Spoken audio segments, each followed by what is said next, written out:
నేను మా అమ్మాయికి క్రిస్టియన్ మ్యారేజ్ జరిపినానని చంద్రబాబు నాయుడు గారు ఒక ఫోటో కూడా వేసినారు. చంద్రబాబు గారు, నా కూతురు పెళ్లిని నేను తిరుపతిలో అమ్మవారి గుడి తిరుచానూరు పరిధిలో 30,000 మంది అతిథులు రాగా అందులో ప్రధానమైనటువంటి వ్యక్తి మీ వియ్యంకుడైన లోకేష్ గారి మామైన బాలకృష్ణ గారు, నాకు ఆత్మీయుడిగా ఉన్నటువంటి వ్యక్తి. ఆయన వచ్చి నా కూతురు పెళ్లికి అక్షింతలు వేసినారు. అలాగే మీ తమ్ముడు, నా స్నేహితుడు నారా రామ్మూర్తి నాయుడు కూడా ఆ పెళ్లికి వచ్చినారు. ఆ పెళ్లికి ఆనాడున్నటువంటి దాదాపు 13 మంది హైకోర్టు న్యాయమూర్తులు వచ్చినారు.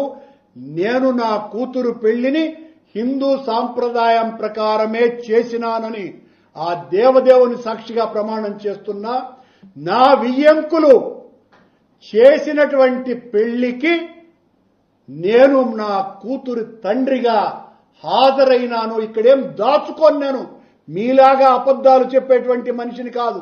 నా కూతురు పెళ్లి నేను హిందూ సాంప్రదాయం ప్రకారం ఆలయ ప్రధాన అర్చకుడి దగ్గర నుంచి తిరుమల వేద పారాయణదారులందరూ వచ్చి నా కూతురు అల్లుడిని ఆశీర్వదించినారు దేవదేవుని సాక్షిగా.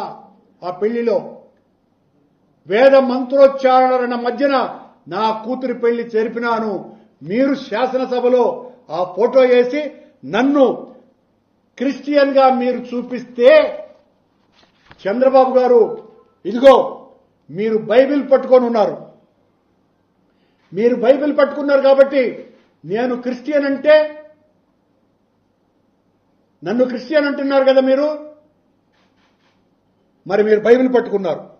ఇదిగో 1 కాదు 2 కాదు, సాక్ష్యాలు కోకొల్లలుగా ఉన్నాయి. కోకొల్లలు. ఇంతే కూడా కాదు, మీరు అసలు హిందువే కాదు ముస్లిం అంటే ఎట్లా ఉంటుంది? చంద్రబాబు గారు ఈ ఫోటోలను చూసి,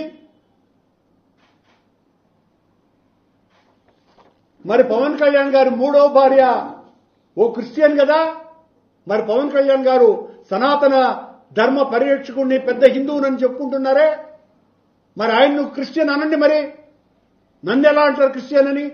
మీరు క్రిస్టియన్ చెప్పే ఈ కరుణాకర్ రెడ్డి చేసినటువంటి హైందవ ప్రచారం ఇప్పటి వరకు పాలక మండళ్ల చరిత్రలో ఏ ఒక్క అధ్యక్షుడు చేయలేదని ఛాలెంజ్